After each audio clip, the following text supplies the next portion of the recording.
There'll be plenty of musicians, and you could always tell a story of your travels. They can't just listen to other people's stories. Will they all be in Gaelic? Mostly, but one or two might be in English. McKinnon can tell you what's going on. Can't you, McKinnon? I suppose I can.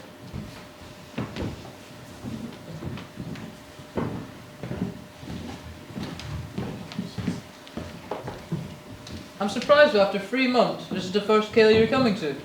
Well, the survey has a lot of writing work in the evenings, but I'm leaving tomorrow, so I've got everything packed away. I'm staying. So we'll be here to meet you, won't we, McKinnon? And, apparently.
Jura John lives down in Ballamore, not far from here.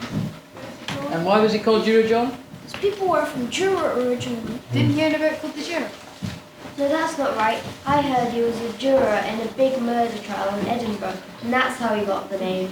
Really, Margaret? A murder trial? Jura John? I've never heard of that before. Well, maybe it doesn't matter how he got his name. You were telling me about the time his horse fell in the river. Oh yes, that's right. His servant was leading his horses back from collecting heaps, and they crossed the bridge over the miller's dam.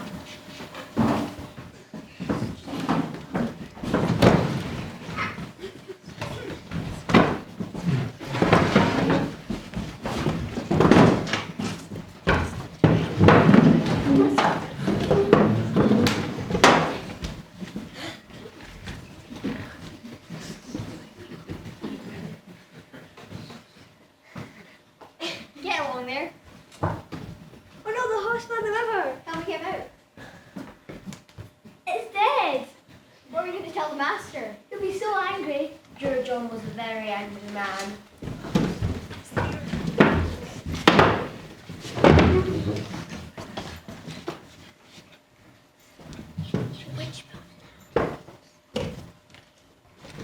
I'm very angry. It was a terrible accident, sir.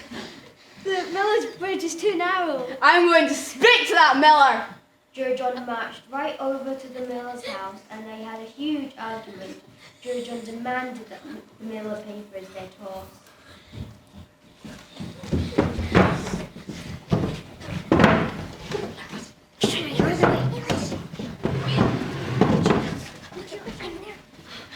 My horse is dead. I want £3. I'm very sorry, I'll pay you for your horse. Fine. Wait a minute, that's not what happened. Isn't it? No, Jura John was so angry that he punched the miller. My horse is dead. I want £3. What? That's not what happened. No? No, Jura John didn't just punch the miller. He was so angry he killed the miller right there and then. My horse is dead. I want £3.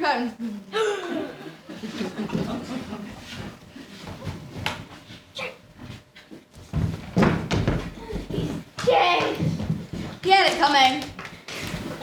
You sure that's what happened? Yes, pretty sure. But wait, there's more. Lots more. So what happened next? Jura John got on his horse and he rode over to McLean's castle. Jura John demanded that McLean pay for his dead horse.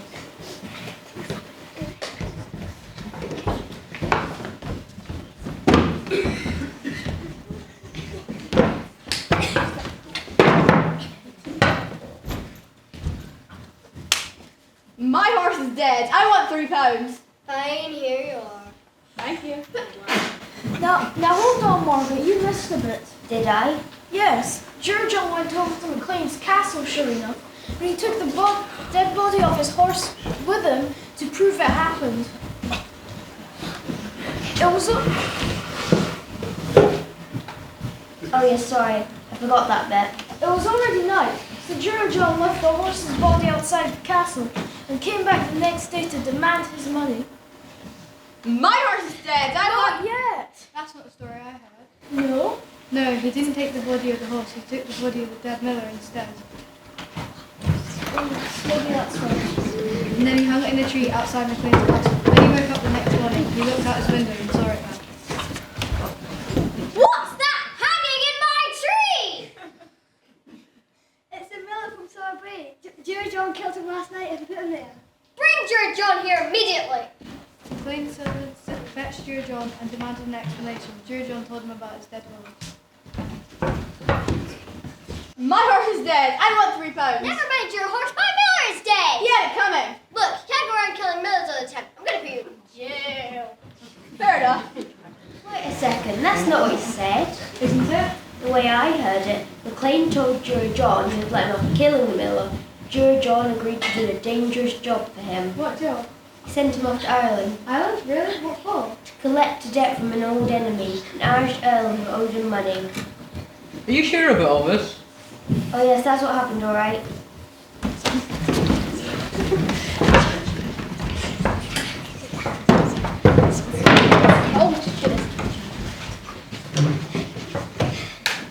We'll leave Ireland in 1 week. We're halfway to going to change before we come back. That's no problem. I could use a holiday. When they reached Ireland... Hold on a minute. What? I don't think the Irish Earl owed McLean money. It was worse than that. Worse? Was worse than debt? The Irish Earl stole a huge treasure from McLean and hid it in his castle. McLean sent Jura John to get it back. We'll reach Ireland in 1 week. We'll have to wait to the winter before we come back. That's no problem. Might take me a week to find that hidden treasure. When they reached Ireland, Hold on a minute. what I don't think it was treasure, it was worse than that. what's worse than hidden treasure? McLean only had one eye, remember? He lost the other one in a fight with the Irish Earl years before. He sent Jura John to get revenge for his missing one. We'll reach Ireland in 1 week. We'll have to wait for the change before we come back. That's no problem. Revenge takes time. When they reached Ireland, Jura John went to the Irish Earl's house and stayed for 3 days as his guest. They ate and drank and laughed like old friends. Jura John told them stories from Tyree.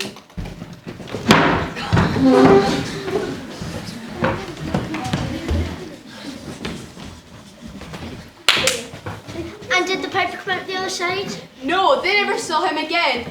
But his dog came out the cave with no hair on its body at all. Amazing! Tell me the tale about the children finding the mermaid on the beach again. Well, one day, On the 4th day, Jura John saw that the wind had changed direction and was blowing north. He decided it was time to go home. she was ready till the windows changed. It's time for me to go home. My ship is ready and the wind's changed. Well, goodbye. Goodbye. He didn't just leave. Well, you probably have to pack. No, I mean, you missed the bit about him taking revenge for McLean's missing eye. Oh yes, sorry. You see, Jura John was a bloodthirsty man, but he was also fair. He decided to take an eye for an eye. Oh, right.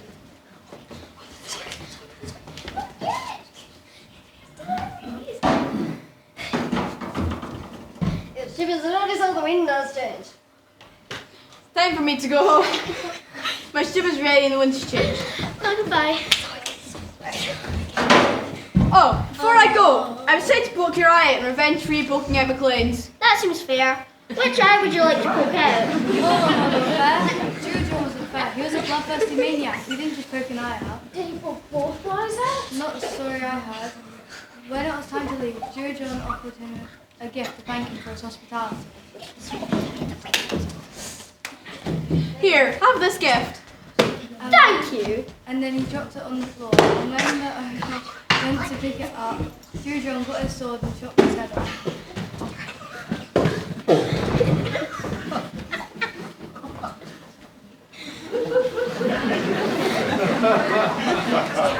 And then he left the Irish Earl dead on the floor. Wait, he dropped the head out of the window and deceived her. Now you mention it, maybe he did. Are you sure about that? Did you hear something different? Well, I thought he killed the Irish Earl's horse. I put the horse's head in his bed while he was sleeping. I don't think so. Maybe I heard that somewhere else. That's a good one. I just wrote that one down. Maybe I can use it somewhere. Anyway, Anyway, Jura John went back to his ship and he took the head with him. In a box. and sailed north back to Tyree. Is that the whole story? It's never the whole story of Jura John. What else do you want to know? Well, what happened when he got back to Tyree? Back on Tyree, Jura John took the Irish Earl's head and presented it to McLean. Go! Let's go! Let's go!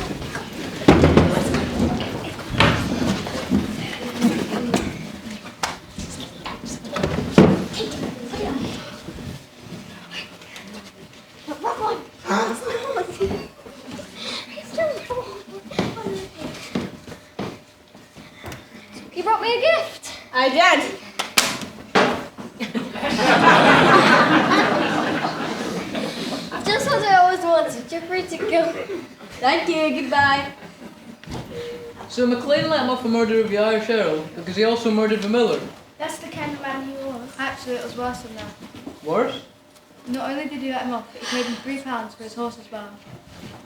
That, My horse is still dead. I want £3. here. Thank you. That wasn't the worst bet. There's more? There's always more. McLean rewarded Jura John by giving him his farm at Bell Mountain, rent-free and his life.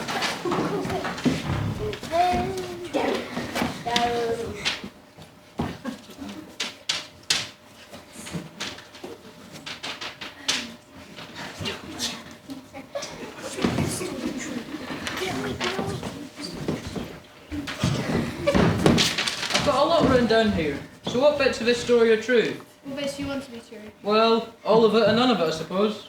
You can decide what Jura John's very adaptable when it comes to stories of his life.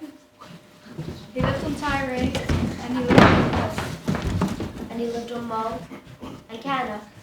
And Lewis, and Barrow, and Lewis, and maybe even on Jura, wherever you like, really. Lodge.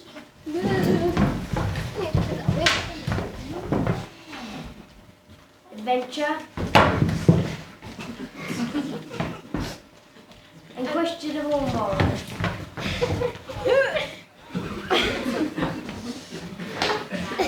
Jura John has a perfect story for every occasion, and you can change them to fit your audience. I mean, you probably wouldn't want to tell this story to children, for instance. Oh, definitely not. That'd be irresponsible. You'd give them nightmares. But for an audience of adults, it would be the perfect way to end the evening's Kaylee, don't you think? It certainly is. Thank you.